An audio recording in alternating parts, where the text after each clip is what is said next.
我叫做關家亮啦，書法家。咁我自細咧，其實就好中意水墨嘅。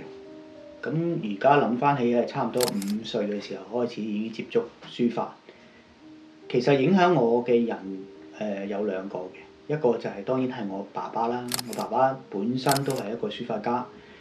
咁我記得細個嗰陣時候就成日帶我去睇畫展啦、挑圖章啦、背嗰啲唐詩啊，甚至乎一齊做毛筆啊咁樣，即係生活每一部分咧，我爸爸都係我嘅偶像嚟嘅。第2個人咧影響我咧，其實就係趙少昂。我記得佢有一次咧同我講：呢個小朋友好有前途，又開心啦，因為有個前輩話我係好有潛質啦。但係呢條路一啲都唔容易行，要有心理準備。一方面要捱得苦，另外一方面亦都要享受個過程。原來書畫本身咧，尤其係書法本身咧，原來唔單止係寫字，亦都係一種抒發自己、抒發情感啦、抒發自己嘅睇法啦。原來全部都係一筆一畫裏邊咧去做到嘅。呢幾年啦，尤其呢幾年，我離開咗我熟悉嘅環境香港，我就已經移民到另外一個地方澳洲啦。原來風景全部唔同晒，世界嘅節奏都唔一樣。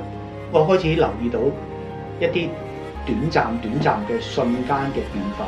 無論我喺澳洲睇到啲動物停啦、拍翼啦、回頭啦，原來每一個形態光與影之間嘅嗰啲嘅變化，就好似水墨一樣。突然之間，我發覺水墨教曉我一樣嘢，就係啲墨一落啲紙，擴散、滲透、重疊。原來每一筆都係發生一次嘅啫。我原來冇辦法控制佢，就好似我而家我冇辦法控制我嘅過去、我嘅環境，全部我都係被動，但我可以回應。